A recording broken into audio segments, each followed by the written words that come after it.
Hi everyone, I'm Paula Kennedy, I'm Head of Publishing at the University of London Press. Welcome to our event tonight on the future of humanities publishing, and thanks to you all for coming. It's really great to see so many of you here. We've got a really good mix of people in the room, representing a diverse range of perspectives on humanities publishing research, both in the panel and in the audience. Publishers, librarians, researchers, funders, and those involved with scholarly communications more broadly. Should be a really good conversation. Before I introduce our speakers, I just want to spend a few minutes on the University of London Press and what we do. The Press is an integral part of the School of Advanced Study, a national centre for advancing the humanities. We've undergone a significant transformation over the past few years, building on our long publishing history to reposition ourselves to better support the school, with a unique remit in service to the arts and humanities more broadly. As part of this, our new mission is to open up the humanities in a variety of ways. Through our predominantly open access books programme, which we're delighted to announce has now reached 1 million downloads this month. Through offering a space for experimenting and exploring new publishing opportunities for humanities outputs. Through the books we publish, which will advocate for the humanities, support researchers in these disciplines, and reach non-academic audiences who can benefit from this work. Through the publishing-related training we offer humanities researchers at all career stages. And finally, by hosting events like this. We think there's real value in convening these conversations and bringing people together from different organisations on topics relevant to humanities publishing. And we're hoping that this is the first in a series of such events. So please do let us know what you think afterwards to help shape our plans. If you're interested in finding out more about the Press and what we do, please do come and find me or members of my team after at the drinks. Or find out more on our new website where you can read about our plans and publishing programme and some of the important open access initiatives we're involved in, as well as checking out our lovely new logo and branding which we launched last year. We're joined tonight by a fantastic lineup of speakers, covering some of the key topics we see as impacting the future of humanities publishing. These topics include open access, obviously a key driver for change, with various challenges and opportunities, and the impact of publishing changes on learned societies, so crucial for humanities disciplines.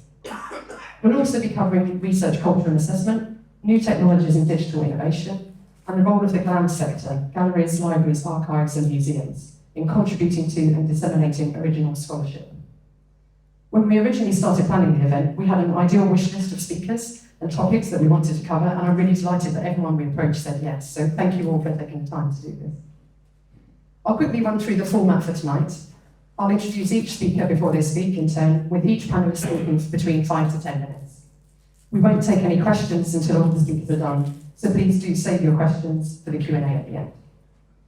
Following the panel discussion part of the evening, please join us for some drinks in the lobby bit outside to help us celebrate the new mission and strategy for the University of London Press and to continue the conversation. I also just wanted to make you aware that the event is being recorded so that we can share it afterwards, but just the main presentations, not the Q&A at the end. So on to the speakers. First up, we have Dr. Francis Pinter, giving us an overview of the landscape for open access publishing in humanities.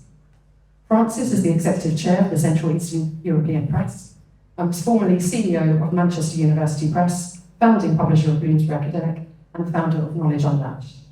She's also on the advisory boards of several small university and mission-driven presses globally, including URL Press, luckily, and as many of us are aware, has been doing important work for many years on developing sustainable business models for open access monographs. I'm really delighted to be able to kick things off for us tonight. Francis, over to you.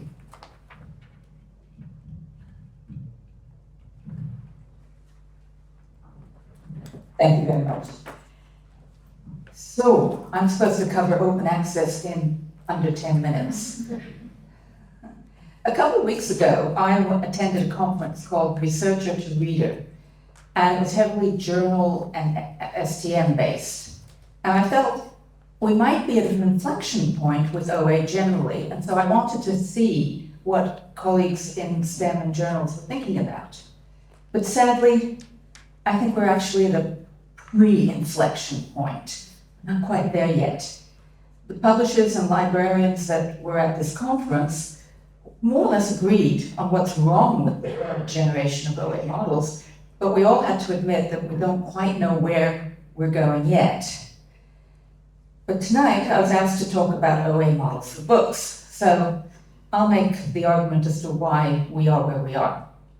So let's take a quick look at the much maligned BPC model. We don't like book processing charges because it's too much of a bet on one publication, lack of publisher transparency on costs, too little money around to fund humanities. What happens to unfunded publications? Access to publishing for authors in medium-sized in low and medium-sized countries, economies, is very limited, as are poor institutions. Equity and diversity issues abound. Large companies are gobbling up the available BPCs, making it even harder for small presses to stay in business, threatening bibliodiversity, which everybody cares about. Institution programs, their support is geared primarily to supporting their own researchers, and so the BPC travels to the better known publishers. And BPCs are generally hard to administer, the infrastructure is not there yet. I could go on all night with this, but I'm not. I'm going to talk a little bit about the subscribe to open model, which has emerged just recently. Some journal publishers have offered to make the whole of a journal open if libraries collectively maintain the subscription levels as they had for the closed. Libraries would not pay any more than they would have had the journal stay closed, but this model only works if libraries maintain their subscription levels. It's slowly gaining ground. Annual reviews flipped all their 51 journals to open access with this model. De Gruyter is in their first year of turning 270 of their journals with this S2O model within 5 years. More people are adopting and looking at this model. Well, then some people started looking at how could the S2O model be applied to books, a non-BPC model providing a pathway to flip the front list titles to open access. And this first generation of non-BPC models took as its first premise it could leverage its backlist. So it's primarily of use to publishers who have a backlist. So 3 years ago, MIT Press, University of Michigan Press, and using the open developed model under Martin Eve, now run by Tom Grady, Liverpool University Press and the CU Press, which I'm involved with, we started offering this model to libraries in a slightly different way to the journals, but basically it's a way of offering a collection of books and taking all the money from that backlist of subscription to closed books and applying it to making the front list books open. Now, this model, there are variants on this theme. Some of us offer it as the backlist on an annual term basis. Librarians will understand what I mean by that. Some of us offer it on a perpetual access basis. And they are working well, these models, but will they scale? Will they be adopted by other presses?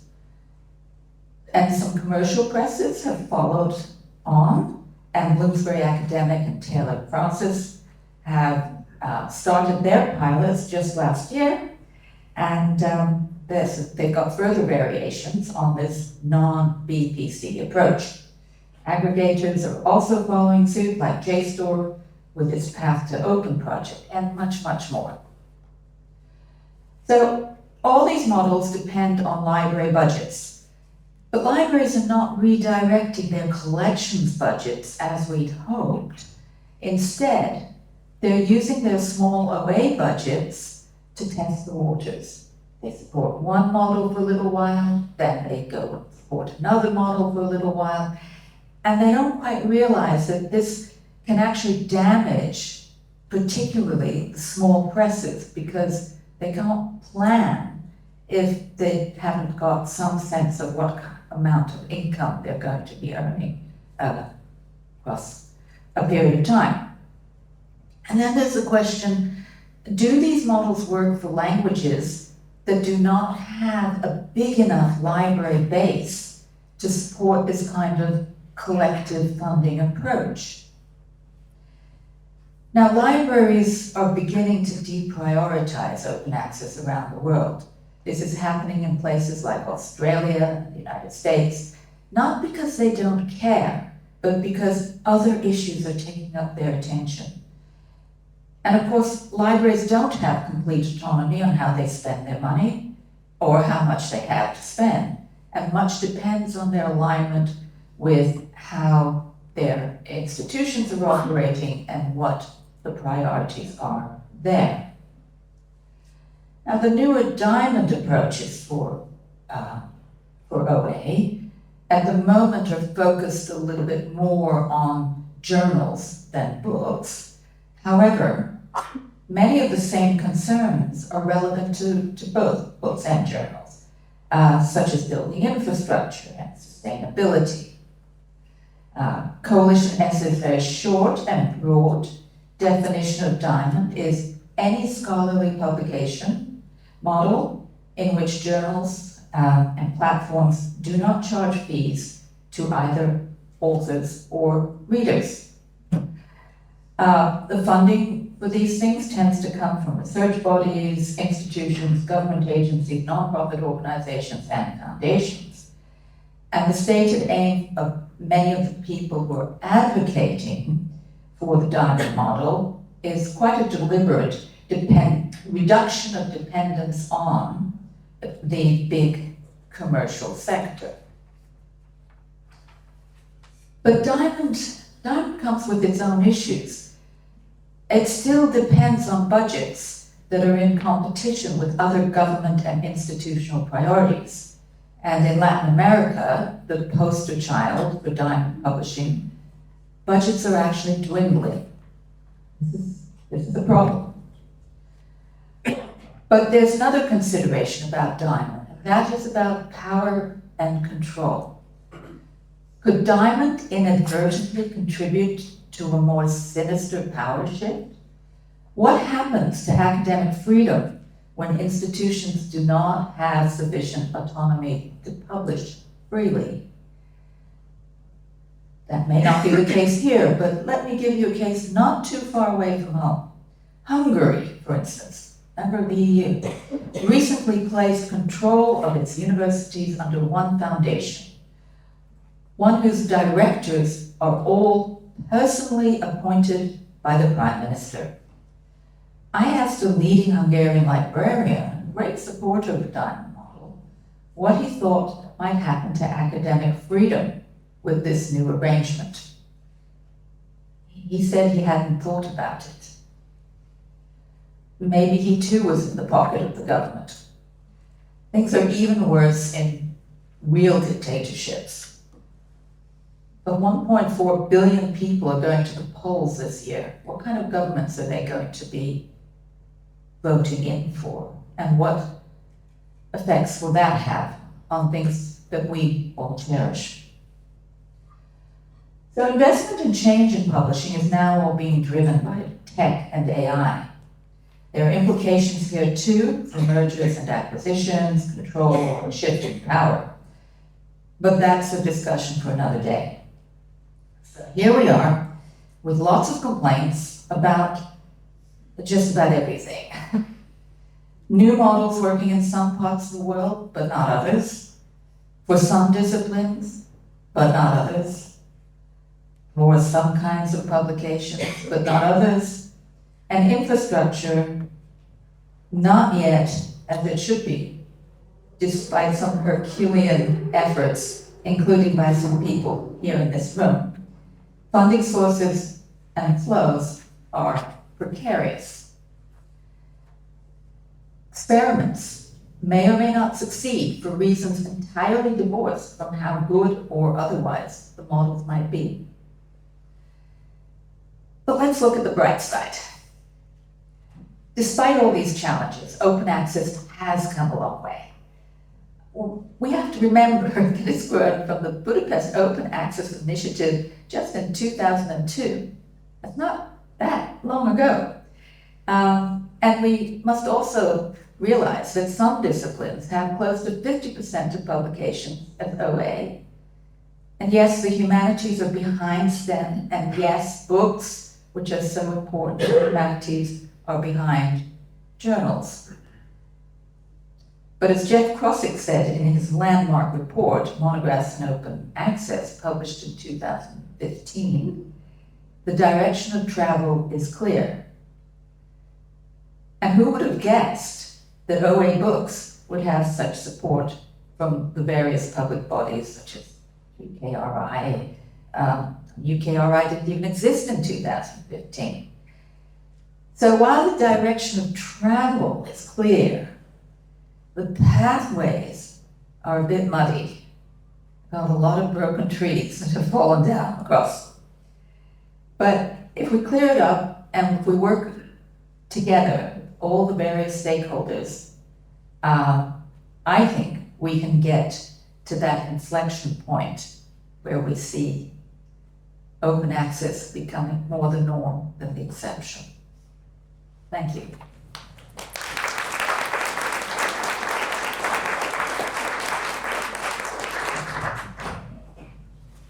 Thank you, Frances. That's amazingly helpful in just 10 minutes to cover all of open access publishing for humanities, so thank you for that.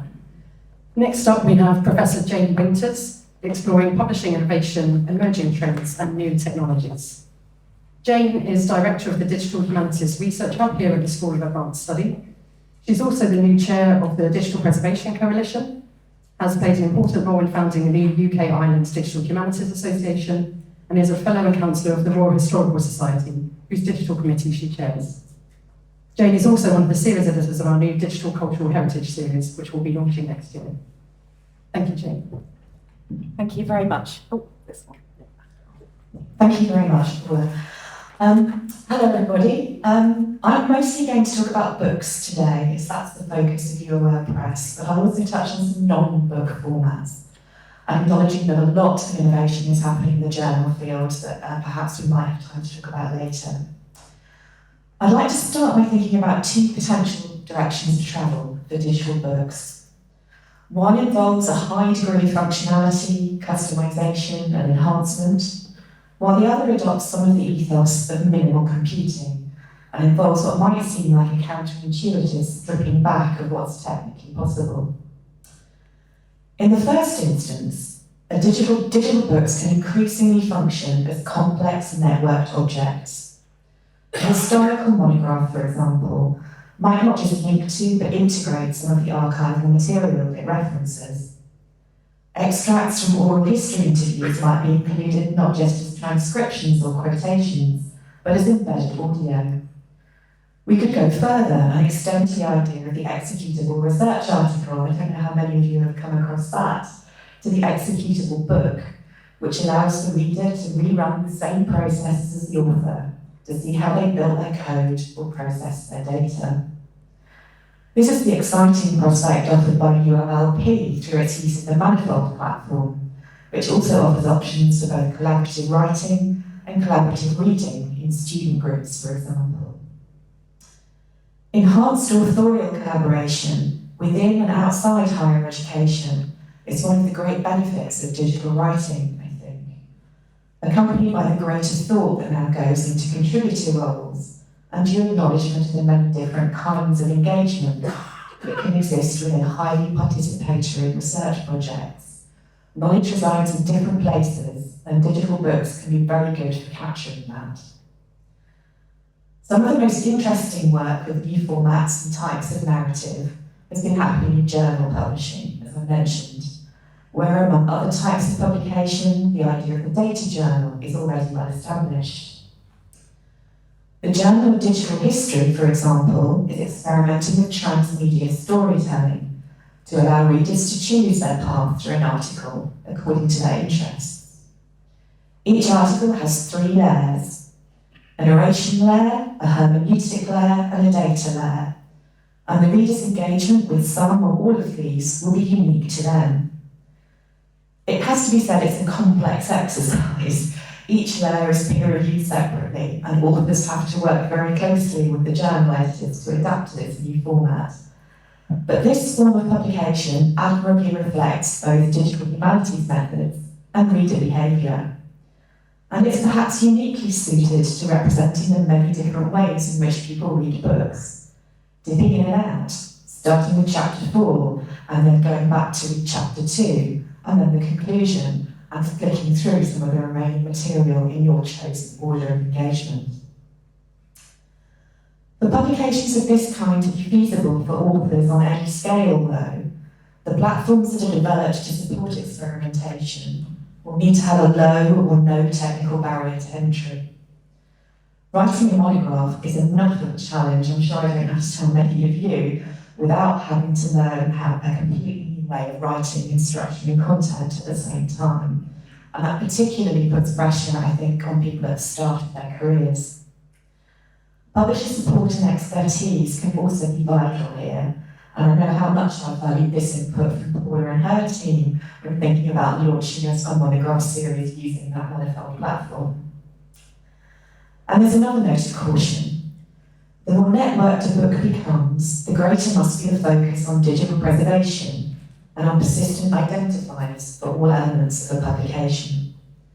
Link rot and content drift are already part of the scholarly communications landscape, without introducing the new dependencies that enhanced books of this kind would require.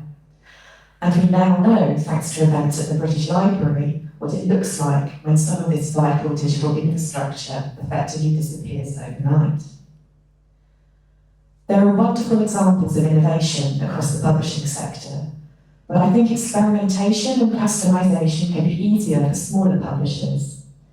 Experimentation is hard to scale and challenging to accommodate within established workflows, and it's why that flourishing of small presses at the moment I think is particularly exciting in relation to new formats.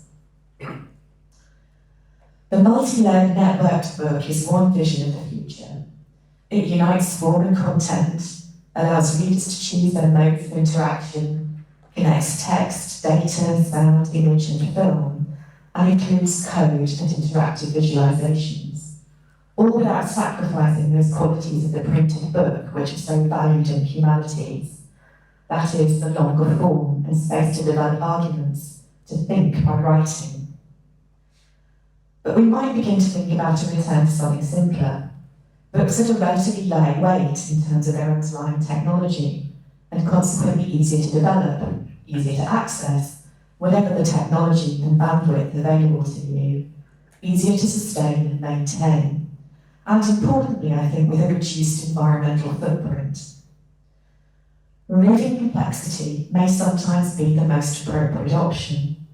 Stepping back from the precipitous rate of technological change, the promise of AI, to slow down and simplify.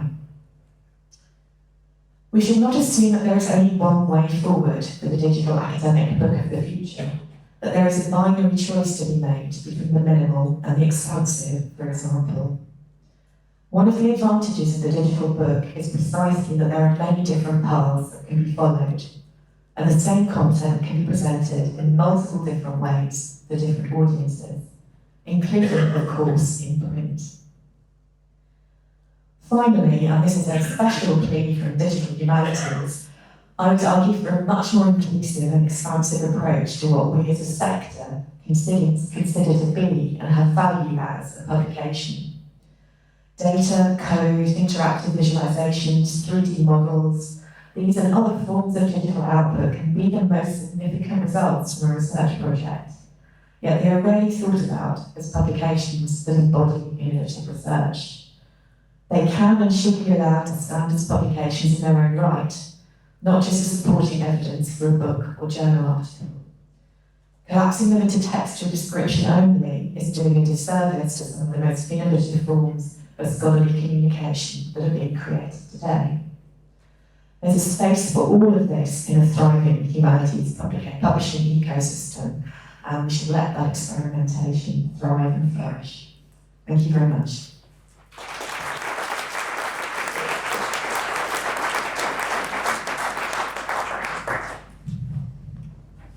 Thank you, Jen. That's really interesting. And I think, you mentioned working with me and my team on our open access manifold platform.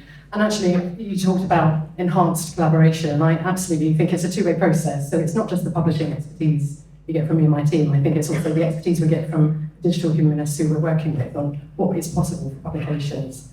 And I think you also talked about small publishers.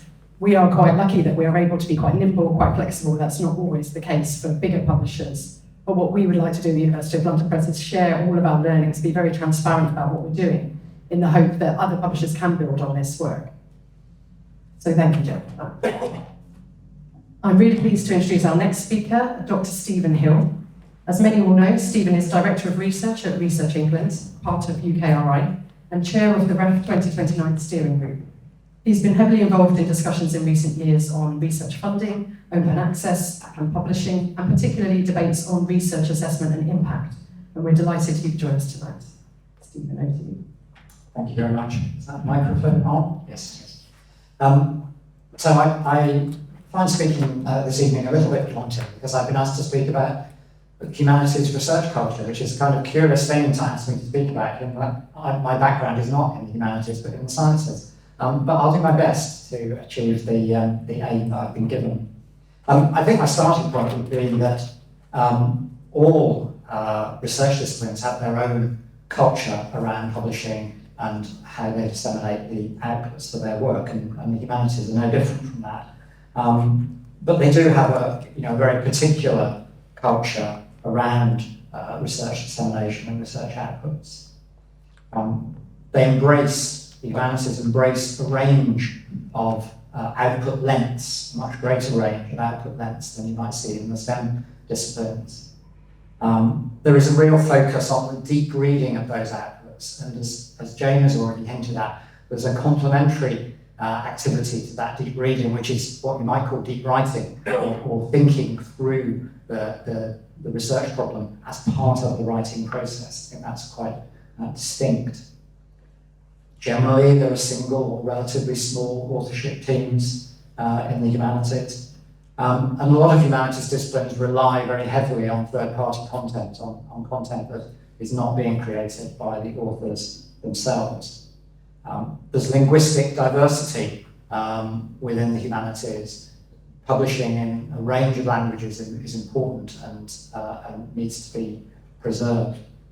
And within that different relationship between research outputs and the research process, there remains a continuing role for print, which again Jane has also mentioned in her comments, that print remains important in the humanities. And that has implications for the way in which we think about business models for open access, for example. So that's a very distinct feature. You could take my comments about the culture of publishing in humanities as a kind of a look backwards towards the traditional approaches to communicating scholarship. But as you've already heard this evening, there is also in that realm a real space for innovation and innovative approaches to really revolutionise, in fact, the way in which scholarship in humanities is communicated. So what we need in the future of the academic book, or the future of humanities publishing, is a way of capturing both the traditional virtues that I've talked about, whilst also making space for that innovation and ensuring that the relationships between the scholarly communication aspects and the different ways of thinking about disciplines that the digital humanities is providing is fully enabled.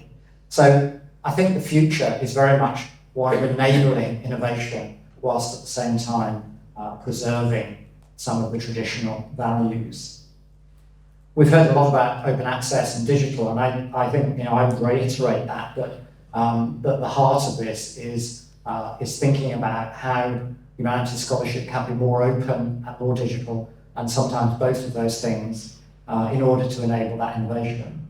And there are many benefits to making humanities scholarship more open. It's striking whenever you have instances in the news that might be really informed by humanities scholarship, how hard it is to find and access that scholarship to actually be an informed citizen about those issues. I think Jeff Crossick's report that he did with, I worked with Jeff on that report in the days when Hefty still existed, is still a very important, as Francis has already said, a very important touch point for us in terms of thinking about how we move that forward. And I think one of the key things for us in Research England has been to focus on the importance of diversity in the publishing landscape as a way of achieving that innovation and openness that I think we're all striving for. So diversity has been something we've been seeking to promote through the way in which we shape research assessment, and more of which in a moment, but also through the way we've been investing in infrastructure to support innovation in the humanities publishing space, and particularly around open access monographs. So over the last few years, Research England has been investing alongside Arcadia as a philanthropic partner in first the Copeland project and now in the Open Book Futures project in order to support development of a particular part of the ecosystem to give us that diversity that I think we need. So we've invested over, around $4.5 million over a period of a number of years into that because we think it's so important to support that diversity. And it's fantastic to see the way in which the Open Book Futures project and the Open Book Collective are developing. There was an update published recently, 1 year into the Open Book Collective, demonstrating that they've gone from 1 subscriber a year ago to 50 now, and have been able to redistribute nearly £300,000 worth of investment to support publishers transitioning towards diamond open access. So I think that's a real, it's a success story. It's early days, but the green shoots are definitely there, and we're very excited to be part of that project. And I think, as Francis has said, there are many challenges around all of the open access models, but I think there are other challenges within the ecosystem of humanities scholarship that are equally important, and assessment of research is a really key part of that. I think it's important that we remember that assessment of research is a very diverse topic, and it's not just about national research assessments like REF. And some of the barriers to innovation and a diverse ecosystem in humanities publishing lie with assessment processes that universities conduct themselves, processes of promotion, hiring, and some of the implicit or explicit requirements that those processes place on where people publish, when the focus really ought to be on the content of what they publish, not the venue. So I think there's ample space for reform there, but we also need to look at national assessment processes like the REF. When you look at the REF, there are a number of angles to this. One of which I would humbly suggest the REF has got cracked, which is this point about valuing content over valuing venue of publication.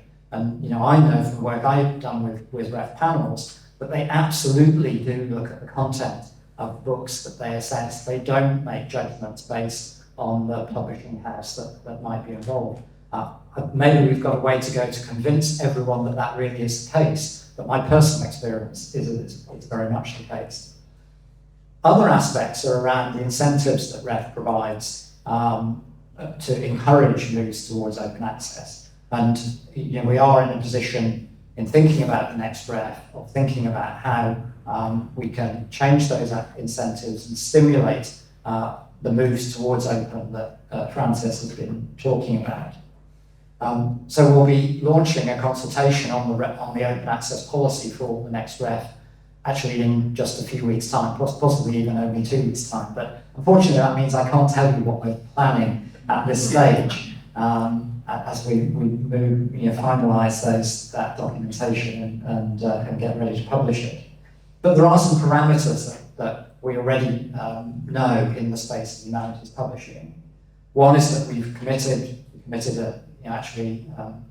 2016 to seriously considering a requirement for open access monographs for this REF that's coming up. So we've already made that intention clear. We've also said that we need to be sensitive to the UKRI policy on open access monographs. But I'm going to be really clear about what we've said there, because I think there has been some confusion about that. What we've said is that anything that's made, any monograph that meets the requirements of the UKRI policy will, by definition, meet the requirements of the future ref. That is, you don't have to do anything extra if you've met the UKRI requirements. What that does not mean is that the next ref requirements will be the same as the requirements that UKRI have. They may be less stringent, more relaxed than the UKRI requirements are. Without giving too much away in advance of publication, our initial proposals will be much more relaxed than the ref, than the UKRI requirements.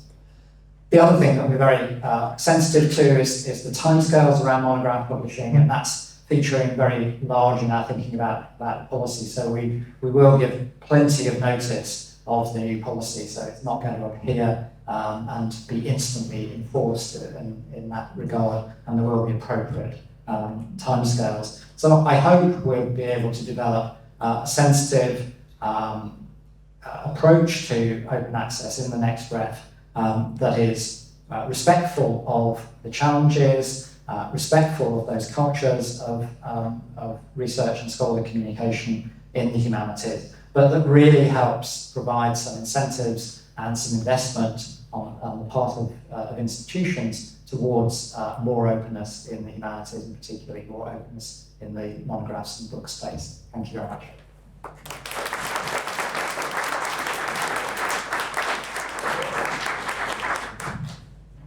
Thanks, Stephen. That was really helpful, and I think particularly the clarification about UKRI versus ref requirements is really particularly helpful. You also mentioned the open book futures and kind of COPIM open book collective projects. We have got quite a few people from those projects in the room, actually, so I don't know if you want to wave your hands. If anyone's interested in finding out more about those projects, please do find them in the drinks afterwards. Our fourth speaker tonight is Professor Emma Griffin, Professor of British History and Head of School at Queen Mary University of London. Emma is the current President of the Royal Historical Society, the UK's foremost society working for historians and history. The RHS is a partner for our own new Historical Perspectives book series, and Emma will be focusing on the pivotal role of learned societies for publishing in humanities disciplines. Emma, over to you. Thank you very much indeed.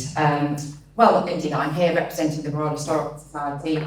I'm interested, Stephen, that you started off by saying you have anxieties about whether you really can speak for humanities because of your scientific background.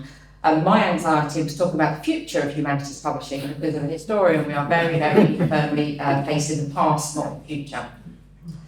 And I suppose I would say actually the history of all the different disciplines is perhaps more backward looking and more conservative in its approach. I mean, we're talking about humanities publishing, but all humanities are not the same. And history probably stands out as one of the more slow moving and kind of slow to change areas, I would say. And of course I'm here talking about the Royal Historical Society, and we again are kind of a large and very traditional organisation. So all of that is kind of a perspective for what I have to say about humanities publishing and the role of learned societies. So indeed, everyone else has been talking very much about where we might go next, but for me I thought it would be really interesting to talk about what we have done over the fairly long period in which we've been involved in trying to support humanities publishing in different ways. The Royal Historical Society itself was actually founded in 1868, and it came into being as part of a merger of another historical society called the Camden Society, which had actually been founded in 1838, so almost 200 years ago. And the thing I think that's really striking about the Camden Society is what it was trying to do in the early 19th century, or the kind of Victorian period, was help to publish historical manuscripts. So we're talking about an era pre-railway, pre-archives, very difficult to go and consult archives and consult manuscripts at all. What the Camden Society was doing was finding interesting manuscripts from the medieval period or from the 16th century. They would be difficult to read, they would be in different languages, they would be in somebody's private property, they couldn't easily access, they'd be written with unusual handwriting, And there was a lot of work to be done in making those sources accessible and understandable and available to wider audiences. And that's what the Camden Society was doing. And it's something that we still do in pretty unchanged format in many ways. We're still doing it today. So that's the Camden Society. The Royal Historical Society was founded in 1868, and just 4 years later, in 1872, it starts itself entering a new world of publication, the Historical Journal. It publishes its transactions, and these societies have a variety of different things. One of the things the Royal Historical Society was doing was trying to encourage historical research, and again, its deeds are all about helping to publish historical research as well. So it's been there as part of our mission from the very beginning, and for really a very long time now as well. And so the Transactions is basically a journal. It wasn't really a journal as we know it today. It was papers that had been presented that were then written up afterwards and published. But it's the beginning of the world of journal publishing as we know it today. And I would also say, although the Royal Historical Society obviously has these kind of very deep foundations, these Victorian foundations, we see in the 20th century the growth of many, many other forms of learning societies. Well, there were other Victorian learning societies, geographers, for example, had a similar thing. They were doing similar things. They were setting up journals and helping to publish. And through the 20th century, as we get far more historical societies being created, again, publications is very often central to their mission. Usually journals, but sometimes book series as well. That work of trying to make research available to wider audiences and publishing research is something societies always wanted to do. And so, in thinking about this talk, it kind of caused me to ask why it is that we do this. Why have we been spending such a long time doing this work? And I think really the answer simply is that authors need help. Authors need help getting their humanities research put out into the public domain. And there are a number of reasons for this, and I think it's worth thinking about what this help looks like. First, and perhaps the most obvious, is that there are expenses to publishing, particularly fairly arcane humanities research that is not going to go flying off the presses and is not going to make a lot of profit for its author. There are expenses that need to be covered. There's the author's expenses, but there are just kind of publications expenses as well, the cost of putting the finished work out into the public domain. And that's something that societies have some funds to do, and something that we've always done at the Royal Historical Society, is put a bit of money towards these endeavours so that research that is not itself innately profitable can nonetheless be produced. I think one other aspect of what we're doing concerns distribution and getting ideas out there. So particularly I think the journals, it might have been possible for somebody to write up their paper, but they couldn't get it into the hands of anybody else. There's a lot of work that needs to be done in distributing those ideas to people physically removed from where you are, the people who weren't in the room at the time you were giving your paper. How do you get your written work out to them? And learning societies, all sorts of societies, are very well placed to help distribute and spread ideas by getting them published, getting them posted, and making people aware that they exist, and just kind of getting those ideas out into the world. And then one other thing that is there, and it's been there from the very beginning, is that authors often need assistance in the form of expertise, help in explaining how to make their rather complex ideas perhaps accessible and available and intelligible to wider audiences.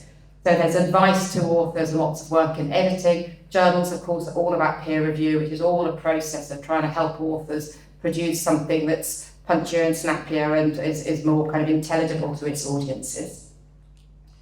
So I would say that is really why learner societies have been in the space of helping to produce publishing, because it's actually really difficult, and it's about trying to remove those barriers to entry and trying to get those ideas out into the world. So the Royal Historical Society and us as historians generally, as I said, not a very rapidly moving field. I would say those were our publishing priorities right up until the 1970s, largely unchanged. And at that point, we launched a new series called Studies in History, which was a first-time author series, and it was about trying to help first-time authors produce their first monograph. So it's quite a change in agenda in many ways compared to the forms of support that have been offered in the past. And again, I think there was a lot of focus on giving expertise to new authors and advice and imparting wisdom and helping first-time authors get their ideas down into something that made sense as an intelligible book. Of course, it's also worth noting that kicked off in 1975. That's quite a long time ago now. And since then, there's been very little change really in what the Royal Historical Society has been doing. Equally, and as we can see from the conversations we've had so far and the very existence of the panel, it has been quite a fast-moving field, particularly the last 2 decades. The space of humanities publishing has changed a great deal. I suppose we can date, I mean, at the simplest, the real pivot to change has been the coming of the internet, which has just made the way in which we consume the written word, this has what transformed it. I would say in the early days, the internet and kind of online publishing and online journals, initially it started with the journals, it didn't fundamentally change what we were doing, and it didn't fundamentally change our model very much indeed. It changed the way in which we consumed the finished research, because now instead of having to get hold of the physical copy of the journal or the physical copy of the book, you could now start to consume what was inside those covers from the comfort of your own home. But it didn't really do a lot to change how research was done, or how it went from how we took the journey from research to publication. But what the internet has also done, and I think what we're really seeing now, is it's also made something possible that just was not within the realm of our imaginations before. And that is the idea of the free book, or the open access book, as we call it, a book that doesn't have costs, a book that can be consumed for free. So long as we're in the business of creating bound copies of things, nobody thought for a moment you would get that for free. Everybody understood there was a cost associated to all of this work. But with the shift online, it's clear that there is a feeling that this work is perhaps paid for by people on university salaries and can therefore be consumed, or should be consumed, should be viewed as a public good. And I think that's a very pivotal change over the last 20 years or so. I think it brings a change to what it is that we're doing that's quite unlike any change I think I've seen, or the society has seen in its really relatively long history up until this point. So I think I'll probably stop there, because I know we've got an opportunity for questions. I think that's probably the point that I really want to make, that it's very easy for us all to be thinking we're living through an amazing time and this is the moment of great change. But actually, when you look at what the Royal Historical Society has been doing for almost 200 years, we really are in a moment of great change, and quite how we navigate this is something that's very open to question. I think it's very worthy of discussion. I'm delighted to be here and have that discussion.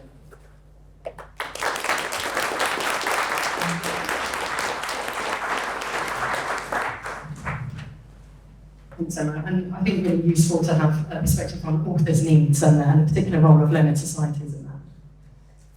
Our final speaker tonight is Dr. Scott Anthony. Scott is Deputy Head of Research and Public History at the Science Museum. He's a historian of propaganda, public relations and cultural diplomacy, has also worked in consultancy and as a curator with several cultural institutions, and is speaking tonight on the important role of museum-led research and publishing. Thank you very much. So I was thinking about the future of humanities publishing in the context of the GLAM sector, which made me think, sort of implicit in a lot of my thoughts, is thinking about the opportunities of digital. I gathered together a group of thoughts which are somewhat expansive, a group of thoughts which might give me pause or give us pause, and then I tried to tie them together at the end. But before I get to the expansive stuff, I thought it's probably worth emphasizing that probably the strength of research in GLAM is its variety. So if you just take collections research, as sort of Jane alluded to, you have people who do research and they're producing labels, they're producing texts, they're producing object records, as well as scholarship. And that scholarship is often in partnership with academics or other people, and it's often kind of scaffolded by PhDs and postdocs, and the usual kind of academic scaffolding of conferences. And we have, well, the GLAM sector has often its own publications, so you might think of Tate Papers at the Tate, British Museum publishes. We have our own Science Museum Group Journal. Further afield, you might think of like things like M+, that's in Hong Kong. National Museum of Korea has amazing publications. So that's a lot of research, and that's just collections, and that doesn't even begin to encompass the other things that a National Museum might do, for example, conservation research or audience research, which then might split into things like interpretation or might split into things like learning, and also, I guess, what you might call professional research. So, for example, at the moment, I'm at PI, I have a project which is examining the ethics of industrial patronage on museum displays. So, the diversity of research is, I guess, the thing that I would emphasise. And when I come back to that question of the future of humanities research in GLAM, I think one of the things that thinking about that question is helpful for is internally, and I think it's the same in many cultural organisations, there's often a question of what actually is research, and what is research, and how is it published, and the way in which the future of publishing might help us answer those questions. I think it's quite interesting and rich to think about. So, expansive points. I've already sort of emphasised that I think the strength of research in the sector is its variety, and I think the exciting opportunities in the future and the way in which we can imagine new formats which allow that variety to emerge and become more visible to a wider public. And I think those kind of basically the sort of driving impulses of visibility and accessibility and sort of extending the range and diversity are, very, very apparent in the space at the moment. And you can see this in things like if you look at the sort of Google Arts pages for UNESCO, for example, you see all of the ranges of research outputs that I just talked about, but you also see an incredible formal variety, photographs and audio, films, all kind of blended together. And I think that is kind of like an obvious sort of thing that I can see museums, and I know Science Museum Group is investing in kind of ways and formats and platforms that will enable us to sort of replicate some of that. So if we think about the future of humanities, research question in regard to GLAM, I remember even 15 years ago being at the National Archives and people saying actually digitisation and digital outreach doesn't replace in-person, it drives in-person growth. I think one might anticipate something similar. The more the museum sector is able to take advantage of some of the new opportunities in research, scholarship and publication, the more that we will drive interest in our collections. And I can think of two sort of further quite speculative ways that might happen. So for example, at the Science Museum Group, we've just joined the British Library's shared repository for cultural heritage organisations, and the driving impulse of this is to make sure we get our UKRI requirements for open access. But actually for us, it's potentially an interesting platform in the sense that we can upload things like exhibition plans or audience data or photographs or even videos from current exhibitions. And you can see, I remember like the senior editor at Penguin, when Penguin started, was kind of very keen that Penguin Publishing should work as kind of, I think he called it mustard seeds. And you can see that the resources like this will seed new types of scholarship, new scholarly collaborations, and eventually new kinds of scholarly publishing that will take us places that we can't even really anticipate yet. Another equally speculative kind of future, you can't talk about the future of anything without mentioning AI. And I was looking at the store of films about museums yesterday, and there's kind of some very interesting films that have been made about, well, they show you inside of museums that don't exist, and in these museums that don't exist, there are objects that don't exist, and there's kind of very interesting sort of speculative futures of research, enacted research, that I think could come from that. And of course, it's all based on the open access repository and data scraping and all the rest of it as well, so there's a nice sort of circular aspect to this. So that's me with my sort of expansive hat on. Now for a couple of things that would give me pause. As I said, I think the variety of the sector and the variety of the research it produces is what's interesting and what makes it able to engage with some of the sort of future trends or current trends, emerging trends in publishing. But I think sometimes when you're asked to speak about the future of anything, like that makes me uneasy as well, because I think it kind of, the question sort of frames it as what will change. And I think sometimes it's worth thinking of what won't change. And I think one thing that won't change is that museums won't become fast-moving consumer good companies. And by which I mean, like, there are quite a lot of internal barriers to adopting new technologies or new ways of working. And in some ways, actually, the statutory obligations of museums actually work against adoption of new technologies and new ways of working. Not least, I mean, the reasons actually Jane alluded to about digital preservation is going to be such a huge issue for the sector going forward.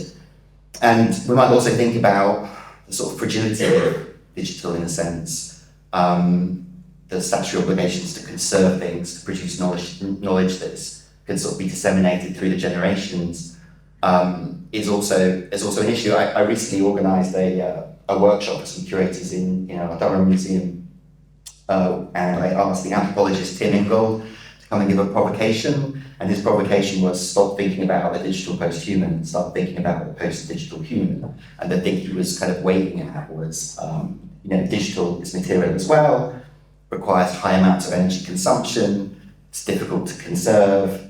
Obviously, everyone will be familiar with what's happened at the British Library recently, whereby you could probably look at manuscripts from hundreds of years ago, but digital books collected in 2020 you couldn't look at. And obviously, that's a big issue for the GLAM sector and particularly museums. And I guess the other thing that strikes me, and again, sort of reiterates some of the things that Jane said, is that I can see lots of potential, I can see lots of excitement, I can see lots of things that could really happen, but I also know that it's entirely possible that big institutions faced with all of these possibilities and all of the unknowns and all the expense will actually not expand, but consolidate and actually become much tighter in the sort of projects they get involved with, and actually maybe not become or not lead so much in the development of new kind of scholarly formats and so on. So that's my kind of expansive bit, my things that give me pause bit. And then just to sort of sum up and say, look, I think the variety of research that goes on in the sector and in sort of national museums is kind of really right.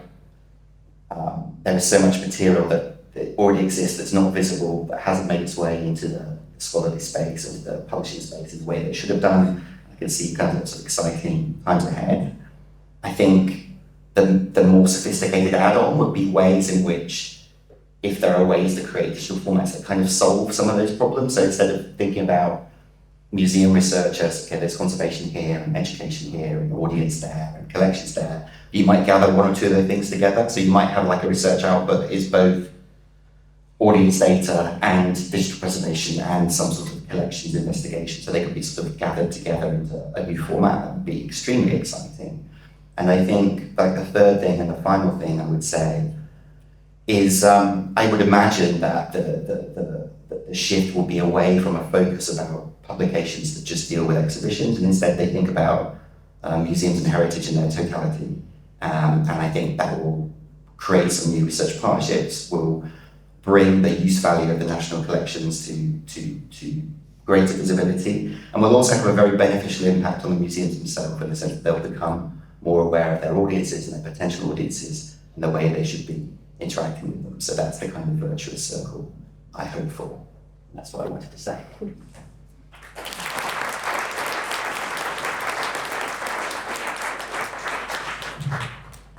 Thanks, Scott. And I think really interesting to see the overlap actually between you and Jane and thinking about the enhanced possibilities for publications of the future as well there. Thanks to all our speakers for their excellent thought-provoking contributions, given us lots to talk about, I think.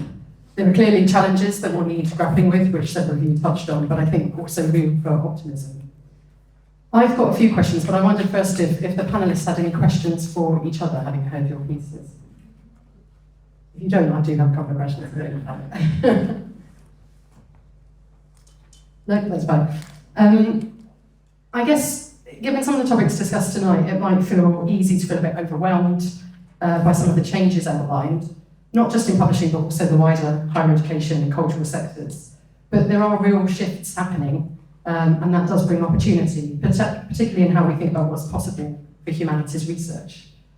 We at the University of London Press are involved in a number of new initiatives focused in supporting open access publishing for books, including JISC's Open Access Community Framework and the Open Book Collective that was mentioned earlier. I think these offer really exciting potential for new infrastructure. I'd like to ask each of the panelists briefly, if that's okay, what do you see happening at the moment that gives you hope or excitement about humanities publishing? I think some of you have touched on some of that in your talks. But if you could think of one example that you can see happening, what would that be that gives you a bit of hope or optimism for humanities publishing? Small question. Shall I start? Two things which I'll do very quickly. One is actually not that much of a change, but I think it's really interesting how quickly it's taken hold, which is the enthusiasm for short form monographs. which a series that we're launching in New Paula Digital Cultural Heritage on is short form. That's partly to make it an accessible type of publication for people working outside universities. That's the aim. But it also allows books to respond to contemporary social and cultural issues in a way that those longer publishing timeframes don't. So I think that's been a really interesting development, and it's a great way to think about how you write and what's really important in what you're saying when you have to condense it down to 30,000 words or whatever it is. It really, it's a different discipline. I think it's really a generative way of writing books. But also the transmedia storytelling that I mentioned, which I think touches on your final point, Scott, about presenting information in different contexts for different audiences, and doing that in ways that don't create a whole load of extra work for authors and publishers, but can try and think about how that collectivity of different kinds of research output can be brought together and presented in different formats. I guess I'm probably just sort of expanding on how I finished, in the sense that, and Emma talked about it as well, I think that the opportunities or the potential is limitless. What is limitless is the resources. So I think an interesting development that I noticed, which is more just a political observation, is when George Osborne went in front of the survey committee at the end of last year, it was really kind of interesting that essentially a lot of politicians didn't realise that most museums don't know what's in their collections and haven't researched their collections. And it kind of sort of prompted the thought that there will be, hopefully at some point in the next couple of years, a degree of money and investment in digitalisation linked to collections research. And therefore from that, I see the kind of sort of structural problems that can lead to some of the things that I'm interested in terms of publishing and taking advantage of thinking about collections as a whole rather than about exhibitions and so on. So I think that's the kind of thing on the horizon that I could see that will prompt a kind of renaissance or the glam sector to take advantage of some of these opportunities when that money comes in. Thank you. So Jane basically stole my answer. And there may be a reason for that, because I've said we've done very much at the Royal Historical Society. It's been, it's a story of not very much change. We're actually launching a new short form book series at the moment. So I think that's probably at the top of both of our agendas, something we're both very committed to. I'd also though just put some question marks over that. I suppose the really cynical part of me might question, are human beings' concentration span is getting shorter? Because in history it's always been about the monograph, it's always been about the big book. Why are we all keen now on something that is short to be consumed? Well, we all know why, because we've all got shorter attention spans. So there's a little concern there. But the other thing I would say about that is that we don't have to make these books open access, but they're kind of not really as big as real books. They would be quite expensive to buy if you had to pay for them as an item. So it seems they're going to be much more successful if they are open access. That makes it very expensive for us. Each book costs, you invest several £7,000 in each book before it comes to see the light of day. So it's a really exciting opportunity and something that we clearly are kind of energised by and are enthused about, which is why we're launching it. But it also speaks to some of the kind of fragilities in the ecosystem of the publishing world today. Well, I would like to go back to when I was a PhD student and I set up my first publishing company then. It was a very odd thing to do, and I was told it's just the worst time to set up a publishing company. It's a terrible time for publishing. And over the decades, I don't think I've ever lived through a year where people haven't said, this is the worst time to start publishing. You really lose a lot of money. It's terrible. But what actually happens is, and happened in the past and will happen in the future, is that there'll always be small startups. And I worked in Mongolia where I saw startups happening right after 1991. And people just want to have their own publishing operations and just work in that field, and it's really wonderful. But I was thinking that now, in this point in time that we're in, a lot of the innovation is coming by the small tech startups. And we need to get engaged with them because they're being bought up by the big companies, no question, because they're looking for the technology know-how. But not all of them want to be gobbled up, at least not immediately. And so the smaller humanities publishers actually have an opportunity to partnership with some of these smaller innovative tech operations. So that's an area where I see some hope. Thanks very much. Difficult always to go last in questions like this, but I think the thing that I'm most optimistic about is the diversity in the humanities publishing landscape that there is now. There's a diversity of approaches and business models, and I think that diversity in itself is a virtue. So, irrespective of the merits of the different models that are being developed, just the fact that we have that diversity, I think, is incredibly positive and augurs well for the future. Great. Thanks all.